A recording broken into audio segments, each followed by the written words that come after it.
meyakinkan saya sebagai muslim bahwa ajaran yang Bang Edis anut itu lebih baik dari ajaran yang saya anut. Baru saya akan percaya. Kalau selama Bang Edis belum bisa membuktikan dari ajaran yang Edis anut, no, saya tidak akan percaya sedikit pun. Baik. Pesan saya cuma bilang Silakan begini. buktikan bahwa Bang Edis memiliki keyakinan seperti yang katanya dengan ajaran kasih dan sebagainya. Silakan sampaikan kepada kami umat muslim agar kami bisa terguncang. Silakan. Saya menanggapi singkat sebelum saya uraikan.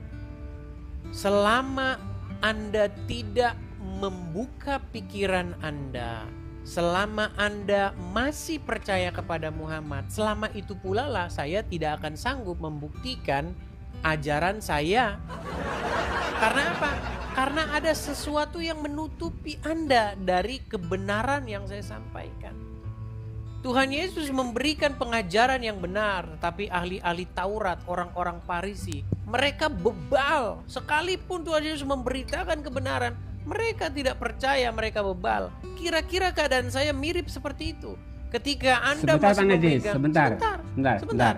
Ketika Anda masih memegang teguh perkataan Muhammad, selama itu pula Anda tidak akan percaya terhadap kebenaran yang saya utarakan. Makanya sulit bagi saya untuk membuktikan itu karena ada penghalang. Kenapa tidak bisa? Kenapa tidak bisa? Tapi baiklah, saya akan coba. Baiklah, saya akan coba.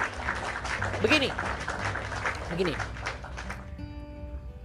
Anda sebagai Islam, Anda menjadikan Muhammad sebagai panutan, sebagai junjungan, sebagai suri toladan. Saya sebagai Kristen, saya sebaliknya menjadikan Yesus sebagai junjungan, suri toladan, sebagai panutan. Nah, sekarang mari kita bicara secara logis.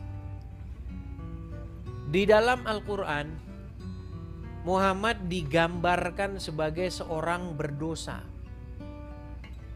Di dalam Bible, Yesus digambarkan sebagai seseorang yang tidak melakukan dosa. Secara logika, secara hati yang bersih dan murni, mana yang lebih pantas untuk kita jadikan suri tauladan? Kedua-duanya menurut saya bisa, tergantung perspektif manusianya. Berarti Kristen, Anda, menurut saya, sebentar Bang Edis, silakan. Kristen menurut saya punya ajaran yang bagus karena saya juga pernah bergaul dengan orang-orang Kristen. Saya bersahabat dengan orang-orang Kristen. Saya mengakui ajaran Kristen bagus, tapi tolong tunjukkan bahwa Kristen betul-betul lebih baik dari ajaran agama Islam. Silakan.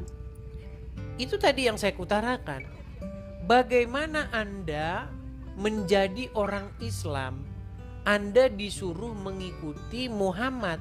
Kalau Anda mengikuti Muhammad, kalau Anda menjadikan dia sebagai pemimpinmu, maka Anda akan mirip seperti Muhammad, betul? Anda akan jadi orang-orang yang mencontoh seperti dia, betul? Nah, ketahuilah bahwa semakin Anda mirip dengan Muhammad, semakin dekat Anda seperti dia, dan semakin dekat Anda dengan dosa. Kenapa? Kenapa bisa seperti itu? Saya kasih contoh. Muhammad itu ketika hidup dia menciumi batu. Betul? Saya tidak tahu secara pasti, mungkin betul. Inilah yang saya bilang, mulailah saya bilang munafik. Mulai munafik. Kalau seperti ini bagaimana saya membuktikan kebenaran itu, Pak Iksan? Ini yang membuat Anda tidak terbuka pikiran Anda. Maksudnya begini Bang Edis.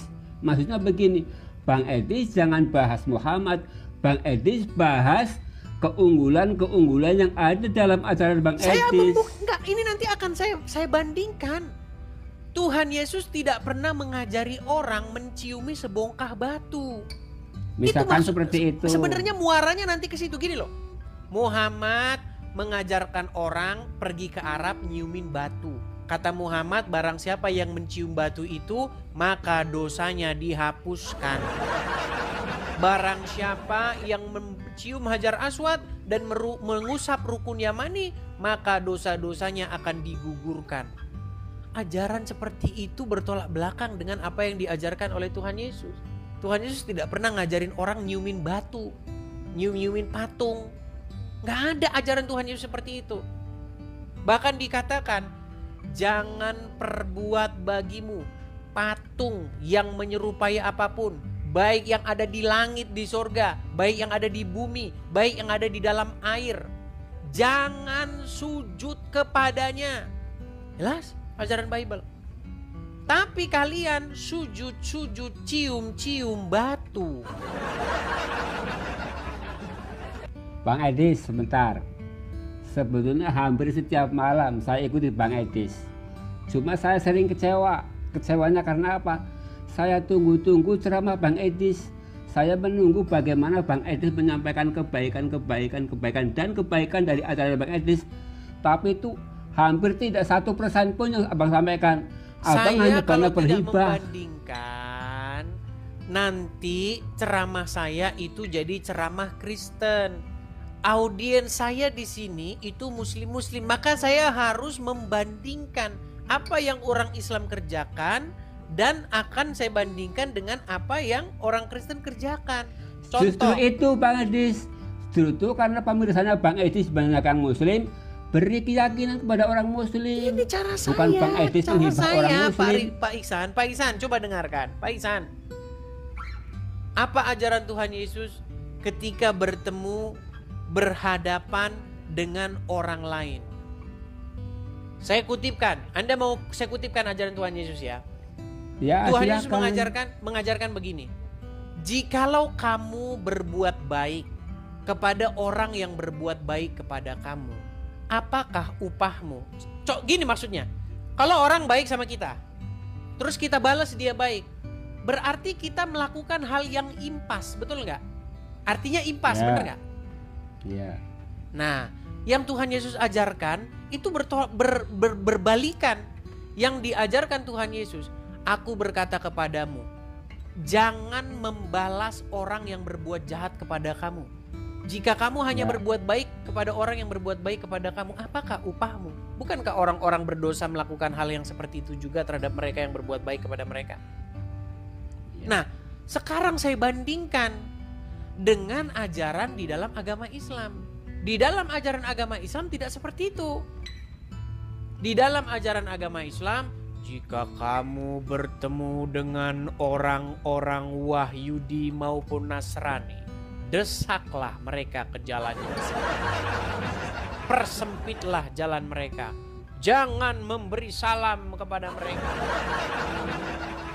Bahkan Muhammad berkata, makananmu janganlah dimakan kecuali oleh orang-orang yang bertakwa. Jadi Bang, kalau ada bencana alam, kalau ada orang non-muslim kelaparan, umat muslim dilarang menolong mereka. Bang, Bagaimana sambil Anda masih disertakan bersikeras ngikutin Muhammad? tolonglah Bang sekali ini saja. Bang Edis bernarasi sambil menyertakan ayatnya dalam Injil, kalau dalam Bible atau dalam ajaran Abang. Jangan cuma bernarasi. Ya, dia mau dalilnya teman-teman. Padahal kita sudah bosan seperti kasih itu. dalil. Kita sudah bosan Kalau loh Pak Ihsan. Ini sebentar Bang Edis.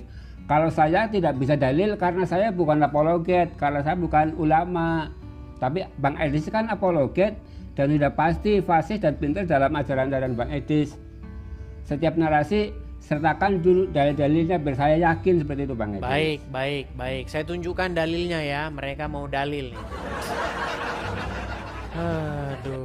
Aduh. Kita tunjukkan dalilnya ya.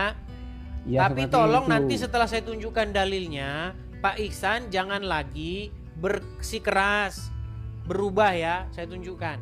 Saya tunjukkan hadis-hadisnya bahwa orang Muslim sangat berbeda jauh dengan orang Kristen.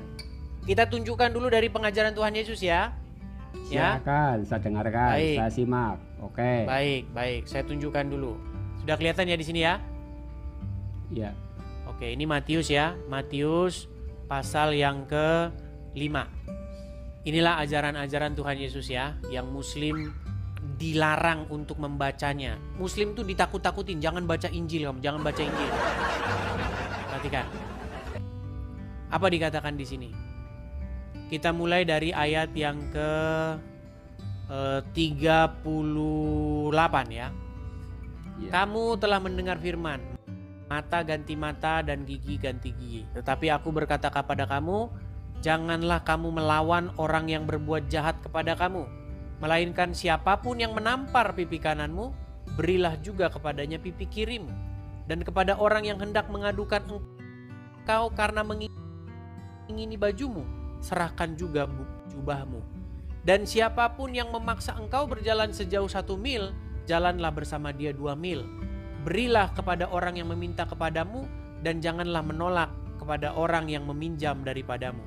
Kamu telah mendengar firman, kasihilah sesamamu manusia, dan bencilah musuhmu.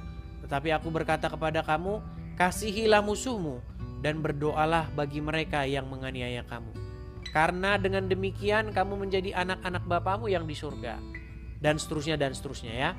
Apabila kamu mengasihi orang yang mengasihi kamu, apakah upahmu? Bukankah pemungut cukai juga berbuat demikian? Dan apabila kamu hanya memberi salam kepada saudara-saudaramu saja, apakah lebihnya daripada perbuatan orang lain? Bukankah orang-orang yang tidak mengenal Allah pun berbuat demikian? Karena itu haruslah kamu sempurna sama seperti Bapamu yang di surga. Suara keras tak selalu benar. Reaksi Nusantara bukan soal siapa menang, tapi siapa yang masih mau berpikir.